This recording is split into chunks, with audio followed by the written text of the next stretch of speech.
Hey, LinkedIn, and welcome back to Business Unusual, a live show brought to you by the LinkedIn News team, where we discuss as a community the changing nature of work. I'm Devin Banerjee, LinkedIn's Senior Finance Editor, coming to you from where else but my home office. The effects of the coronavirus pandemic quickly led the US economy into a recession. Unemployment surged from a 50-year low of 3.5% in February to a staggering 14.7% in April. And while it's since come down to about 11%, tens of millions of Americans remain out of work, with many more facing pay cuts, strained budgets, and an uncertain outlook for their personal and household finances. Our guest today, John Hancock CEO Marianne Harrison, is well versed in these topics and more, including leading her employees through a transition to working from home, ensuring that they are taking care of themselves while working in this new normal, and the long journey which she has taken to becoming a woman leader in financial services. Before we bring on our guest, we want to hear from you. What money matters are top of mind for you right now? What about wellness while working at home in this new normal? Or do you have specific questions for Marianne? Let us know in the comments section, and we'll have a conversation about it on today's show. And with that, I want to bring on Marianne Harrison. Marianne, welcome to Business Unusual on LinkedIn. Hi, Devin. It's great to be here. So start us off, Marianne, with just where you're joining us from and how you yourself are doing during this new normal. Sure. You've probably guessed I'm in my kitchen. You can see at my home in Boston. It has been taking a lot of time to get adjusted to this. I'm so used to going into the office every day, and so being at home is a little different. But once you get the technology all worked out, it actually has been working out well, and I think it's unknown yet in terms of our timing for going back into the office. But I think being from home, it's actually been working quite well. Well, that's great to hear. It's great to have you. Before we get started, I just want to shout out to some of our members joining us on the stream. Jason from Minneapolis, Anna from LA, Quentin from Virginia. It's great to have you guys. Please join the conversation in the comments section.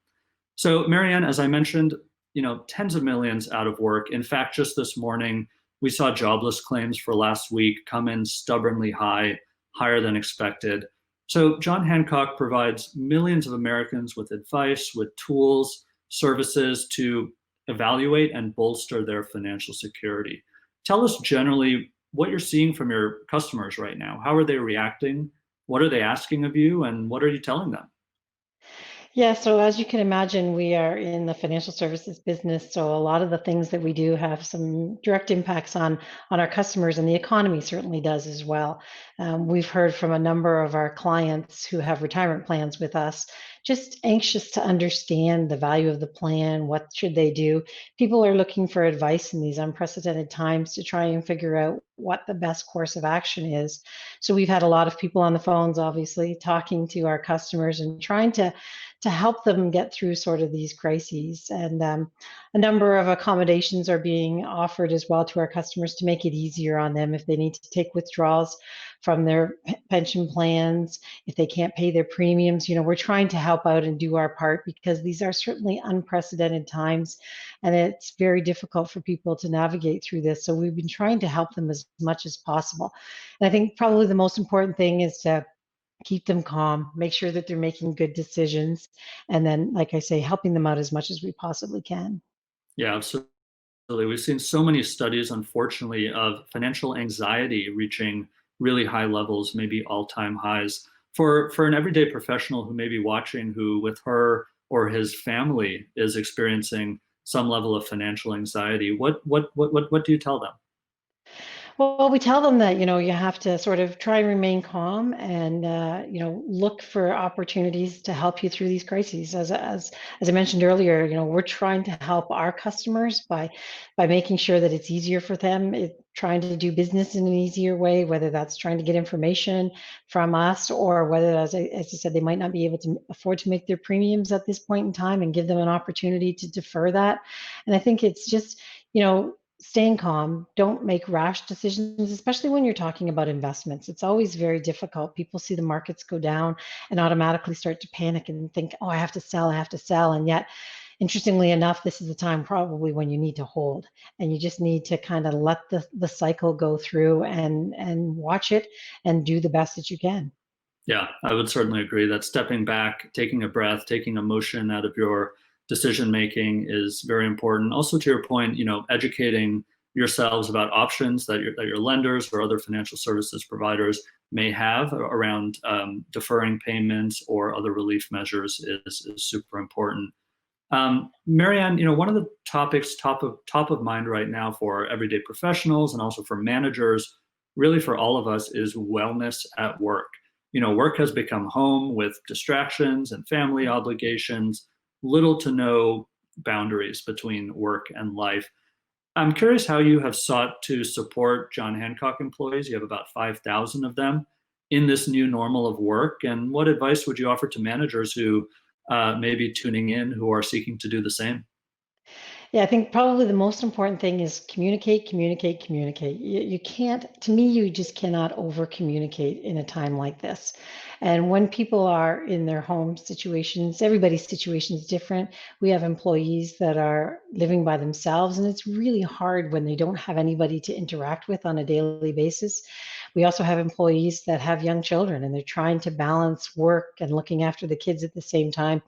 So we've been trying to be extremely flexible and sort of letting people work on the schedule that works best for them, so that if you need to be helping your children in the morning, that's fine, and by all means you should be spending the time with your family, and then trying to fit in work maybe at a later time when they're either having a nap or when they've gone to bed. So flexibility has been really important. We've been communicating a lot. So when the pandemic first hit, I was having weekly meetings with the employees just to be there to answer any questions that they might have, give them updates on what we know and what we don't know, because I think it's just as important to be open and honest about some of the things that you just don't have the answers to. So that communication has been really, really important. And Yeah, we've also been bringing in actually speakers to speak to our employees over the lunch hour, just to give them a distraction of something else. World-renowned authors. We had an astronaut come in talking about what it's like to live in isolation. So lots of tips and strategies for the employees. And I think it's really helping, because now's the time when you really need to engage the employees. And we have heard that this communication, they've really enjoyed having so much communication during this time. yeah, that's a great idea. Speaker series or just something to introduce distractions, take people's mind off of the work at hand for just a short period of the day. If you're just joining us, we're speaking with Marianne Harrison, CEO of John Hancock, about financial security, wellness at work, and leading through this COVID-19 crisis. I want to thank Karen, Nakia, Alexa for joining us. Remember that we're taking your questions live, so do drop them in the comments, and I will pose some of them to Marianne. Marianne, I want to shift topics a little bit, and I'm curious, you and Hancock have become quite active as an organization in your community, particularly around your headquarters of Boston, supporting essential workers during this time, as well as the Black community and their struggle, and really all of our fight against racial injustice. I'm curious, why was being, so active as a company important to you? There's this view of capitalism that a corporation's role is really just serving its owners, its shareholders, but clearly yours is a different view. Absolutely. I think community is really important, and I think it's upon us as a large corporation in the city to help build equitable and healthy communities. And I think it's a responsibility that all the big employers do feel and should have, to be honest. And our employees appreciate it as well. We have 5,000 employees, as you mentioned, that are out in this community. So it is important for us to make sure that we're a part of the community and doing what we can. You mentioned a few things on the COVID side, we actually had a gratitude campaign that we went out with in terms of just thanking the frontline workers for everything that they're doing. And I think that one of the things that we did is we championed all the businesses and families to light up their buildings with blue to say thank you to the healthcare workers. On one Boston day, we actually put a sign on our building saying that you're essential. We're grateful. Thank you so much for what you're doing on the front line. So doing things like that. We also, one Boston Day is very important to us. That was in memory of the Boston Marathon bombing. As you may know, we are a sponsor of the Boston Marathon, and we've been doing it for 35 years now. And it's been an important event for us. And those same frontline workers were there helping us when the bombing happened. And so we actually donated about 8,500 meals between one Boston Day and Patriots Day, when the marathon was supposed to run, to the healthcare workers on the front line. And it was great to be able to do that for them. But we also supported the local community as well, partnering with Off the Plate, which is helping the local restaurants to be able to deliver those meals. So those are just a couple of the examples that we have done. But community is really important to us and being a part of that. Yeah, absolutely. And it's so great that I've seen so many initiatives you've been able to roll out during this period of remote work, virtual work. Turning inward a bit more to Hancock, one thing I've heard from leaders is that it does take a little bit more time and energy in this remote working environment to support incoming employees, younger employees, mentorship opportunities. You're not running into them in the hall or at the cafeteria and sitting down for a cup of coffee. How have you and other senior leaders at Hancock been able to promote mentorship, or your incoming employees, your interns, if you've continued your internship program during this really unprecedented time? Yeah, I think you have to be very planful about it. And I think anybody who was mentoring someone before, you have to make sure that you're taking the time out of your meetings to make sure you make time for that. One of the things I've been doing has been having coffee chats with employees as well. So groups of around 20 people from all different levels, from the front line all the way up to management, just to have a chat and to have those conversations. And I think it's really important to keep doing those things. We also are the lead sponsor on the MLK Scholars Program as well, and we have 35 students, young teens actually, that have joined us for the summer in a summertime job. It's a great opportunity for them to actually get into a professional environment and have that experience for a summertime job as well. We do financial literacy training with them and leadership training. So I think it's a great experience, especially for the teens this summer when I think a lot of internships were canceled. I think it's a great opportunity. The MLK Scholars Program actually helps 600 teams across the whole city. So we've taken 35 in Hancock. So internally, the teams have been meeting with them, setting them up with computers and just engaging with them on a regular basis. So like I say, you have to be very thoughtful about it and plan it, but I think it works quite well. The technology is wonderful, so it really helps. Yeah, absolutely. I just want to call out Marie in the stream saying to you, Marianne, wow, you have a strategic vision that helps your entire community evolve. And that's a sign of a true leader during these times. Marianne, you just touched on technology. So let's talk a little bit about, how technology has evolved at Hancock and how it, perhaps enabled you to make this transition to working from home.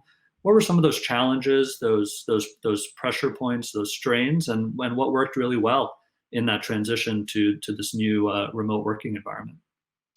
Fortunately, before COVID actually hit, we probably had 30 to 40% of our employees that were work from home already.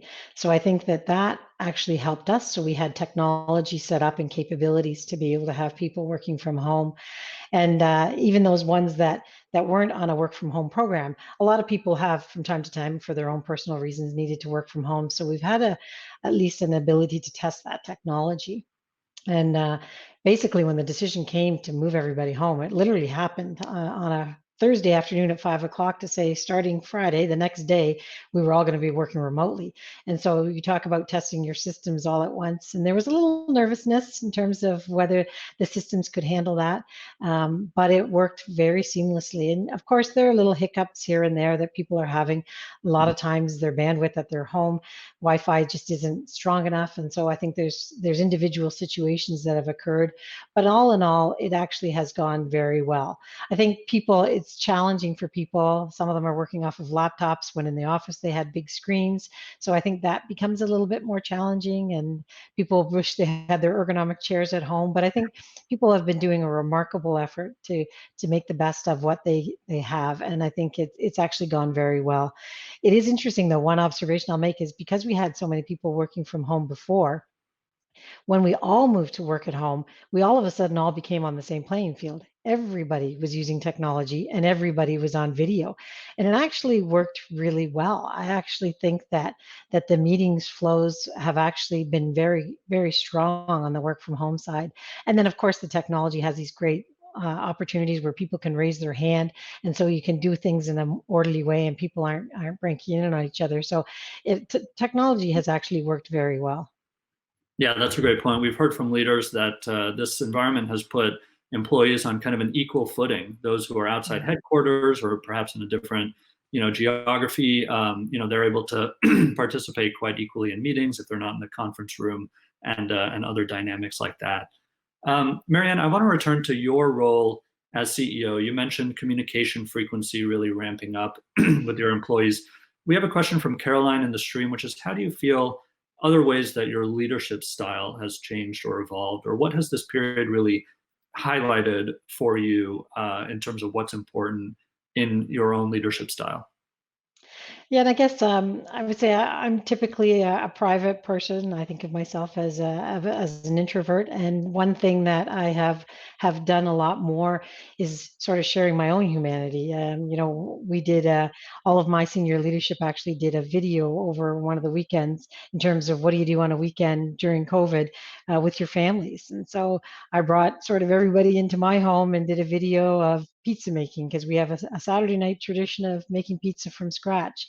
And so I've opened myself up much more to the employee base so that they can see me for who I am. And we've been doing more of that, sharing good news as well when there's good news within the organization, talking about, new babies, people that are getting married. And I think all of that has really helped people because we've been sharing our humanity and being a lot more open. And I think that that's just brought people a lot closer together.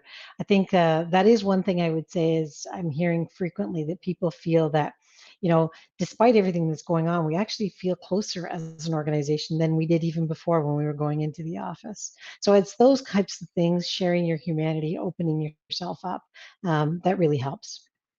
Yeah, one of my favorite headlines about you, I don't know if this was one of your favorite headlines about yourself, but it was a couple years ago after you were appointed CEO, and it said this may be the first Hancock CEO that you, the public, actually gets to know. So I don't know what that says about your predecessors or their styles, but I mean, is that something you're now used to and you see the value in it? Yeah, I do. It was interesting when I first joined. There was a lot of press about my being the first woman president and CEO of John Hancock, and it's interesting. I didn't even think about that. I actually never really dawned on me that I was the first woman, and I guess to a certain extent it was a little disappointing because it suggested to me that maybe we haven't come as far because that was such a focal point of my starting, which was kind of interesting. But I think my style very much is to try and be out there and talking about our organization. And as we talked about the community is a really important piece to me. And that as we work in the community, I think it's important that we give back to that community as well. And so I have been visible. I'm not saying my predecessors haven't. They certainly were as well. But it's important to be visible. And I think being a woman in this position, I think, is also inspiring other women within the organization to strive higher and to try and go for it when it comes to positions that they might be able to graduate to. Absolutely. I'd love to spend some time on that. You are, as you said, the first woman to lead John Hancock in its 158-year history. Share with us how that happened. What did you need to overcome in order for that to happen? So I actually spent most of my career in finance, which is interesting. And at one point in time, I decided that I wanted to try something different. And I thought I would like to try being a general manager. And of course, I didn't have any experience in that. But the parent company, Manulife, is where I was working at the time, very supportive of me and happy to give it a try. And so I started my first general manager job here in Boston in the long-term care business.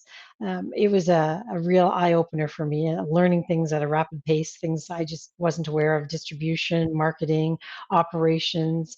sales, a lot of things that I just wasn't used to. I was very much on the finance side. And then, of course, the crisis hit probably 6 months in 2008 after I had started in that role. So you talk about being thrown into the fire, but that is sort of my style. I love to be under the pressure and under the gun, and I think that I did a lot during that time frame, and we had to do a lot of things from a business perspective. And as a result of that, I had proved myself to the CEO, and he had offered me a position to run our business in Canada, actually, to run the Canadian business, which I did for about 4 years. And that went really well. And I came back to run the US business after that. So a lot of it really has been, on my part, it's been about taking risks, and it's about proving myself to the organization in terms of the capabilities that I have as well. Yeah. If you're just joining us on the stream, we're speaking with Marianne Harrison, CEO of John Hancock, about financial security, wellness at work, her leadership style, and her leadership path through this COVID-19 crisis. I want to thank Ryan, Patrick, Faith for joining us. Don't forget to drop your questions in the stream. We only have a couple more minutes with Marianne. So, Marianne, you talked a little bit about your path to being a CEO. What's some concrete advice you probably are asked by younger professionals, especially women, but all kinds of younger professionals who see your path in finance, aspire to a similar path? What are some of those top two or three pieces of advice you offer them? Well, especially for women, I've always said make sure that your wishes are known.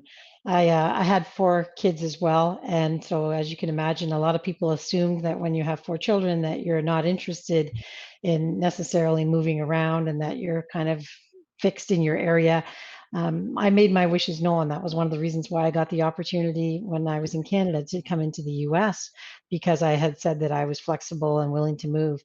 If I hadn't have done that, people would have made decisions for me. As a matter of fact, that had happened in a previous company that I worked in, where someone just sort of passed me over for a great opportunity because they just assumed I wouldn't move because I had 4 kids.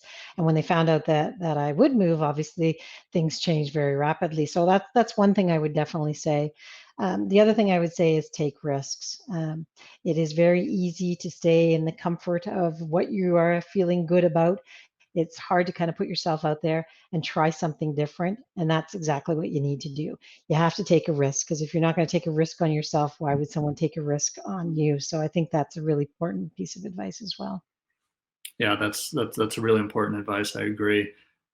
Stepping back for those younger professionals in financial services, or maybe those seeking to pivot into financial services, one of my favorite questions to ask folks who've had long, successful careers like yours is, how have the skills required to be successful in your industry evolved over time? So when you started, as you said a few decades ago, what are some of the skills you've learned along the way that you think are now kind of table stakes for those entering the industry?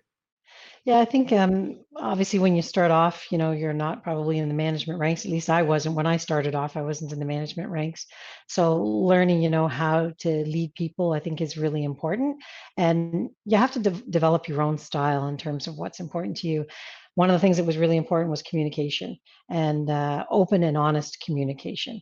And as I said earlier, sometimes that's difficult to do as well when you don't have all the answers. And so to me, it's always been about making sure that people know where we stand.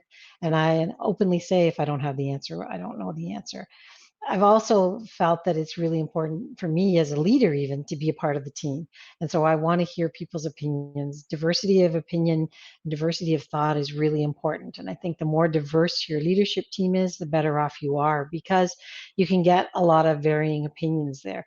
And so I think that's pretty critical as a leader. And to me, I've always wanted to be a part of that team and making sure that I hear from everybody as well. Yeah, and on that exact point, we actually have a question in the stream from Marcia, which is, how do you balance, top-down messaging from your role, from your seat as the CEO, versus kind of bottom-up communication, or empowering line managers, regional managers, for example, to have their own messaging and style? How do you balance all of that when you think about communication? Yeah, you have to be really careful because I think it can be easy to dig in and get into some of the details, and you just can't. You have to pull yourself back because you do have to let your leaders in the middle management be able to make decisions because otherwise it will be very frustrating and everything will come up to the top of the house, which you don't want to do. So I think that you do have to give people the freedom to own things, have the responsibility and the accountability. And they might make a decision that might not be the best decision for the organization, but we learn from that. And so I think it's testing and learning and trying different things and giving people that ownership and that responsibility to do what they think is right. And when it doesn't go well, I, don't beat a drum and get all mad at everybody because that doesn't help. It really is a matter of what did we learn and what can we make sure that we do differently the next time. So it's about having these learning experiences. Not everything is going to go perfectly. People are going to make mistakes. We're all human, and I think it's learning from those mistakes that is really valuable. Yeah, I just want to thank Robert in the stream for joining us. He says it's good to see people talk about how hard work and the willingness to move around, try new things, experiment can get you to the position, for example, that you are in now, Marianne. I want to pose a question to you from Paul in the stream, which is talk about perhaps maybe one of the toughest decisions you've had to make over the past 4 months in this new unprecedented normal. I think toughest decision I've had to make in the last 4 months. I guess I'll talk about some of the things that have been coming up, in terms of the protests and the demonstrations that have been going on with respects to some of the active violence. And, to me, it was really important to get out in front very quickly from an organization perspective. As I mentioned earlier, communication is a really important thing to me. And so trying to have those open conversations and dialogues aren't easy. They're actually very difficult to do. And we have partnered with YW here in Boston to have some open conversations with our employees around social identities. So that could be race, religion, gender, any of those types of conversations, and just really understanding what those social identities are, what we connect with and what we don't connect with, and why. And we've been running these workshops now for a few months and have had just remarkable response from the employees in terms of it's a great opportunity to have an open dialogue, dialogues that we haven't necessarily had before as an organization, and just talking about some of the things that are going on. And I say that's a difficult decision because you can get nervous about it and feel uncomfortable and not sure you want to broach those topics. But it was something that I thought was really important that we did do, and I'm very grateful that we have because I think it is really helping our employee base really connect with one another and understand different perspectives within the organization as well. Yeah, that's fantastic. I've seen your posts on LinkedIn around those topics over the past few months. I would encourage other managers and leaders tuning in to look at those posts as well. So, Marianne, to wrap up, what's top of mind for all of us is a return to work. I want to ask you, as CEO of John Hancock, what does a return to work look like for Hancock? And what are your considerations going into that decision about when to return and how to return?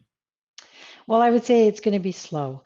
We're taking a lot of our cues from the World Health Organization, as many organizations are as well. We're monitoring the situation locally very carefully also. And I think, we don't want to go too fast. We want to make sure that we're doing this in a measured way because it has worked well on the work from home perspective. We don't feel quite as anxious to get back into the office as we might have thought. At one point, we thought we might start back on a slow basis at the beginning of August, but we very quickly pivoted and said, no, that's too early. So at this point in time, we don't have a date for when we will be back in. When we do come back in, we'll do it slowly, though. I don't see us doing anything for sure before our October timeframe, but we will do it slowly. I think as taking on more roles. We have essential workers in the office right now, the ones that have to be there, but there's maybe only 100 to 200 people that are in the office in any given day. We may just ramp up a little bit some of those essential workers, but we don't really have any definitive plans. The office is all ready for us. Everything has been done in terms of making sure that we've blocked off seats and we've got the elevators all figured out and all the cleaning has been done. So the office is actually ready, waiting for us to get back there. But we just want to make sure that, the health of our employees is the most important. We want to make sure it's the right time, and we're going to do it in a measured way. Yeah, absolutely. Health is the most important. And on that point, I want to thank you, Marianne. Please stay healthy yourself, and hopefully we can check in with you in a little bit. Thank you very much. Thanks. Okay. That was Marianne Harrison, CEO of John Hancock, speaking with us about financial security, wellness, and leadership through this COVID-19 crisis. This is Business Unusual, a show that comes to you every weekday at noon Eastern Time from the LinkedIn news page. Tune in tomorrow for an edition of Get Hired Live, where my colleague Andrew Seaman will be joined by career coach Carrie Twigg, answering questions about finding work during these difficult times for job seekers. I'm Devin Banerjee. Please stay healthy, take care, and again, thank you for joining us.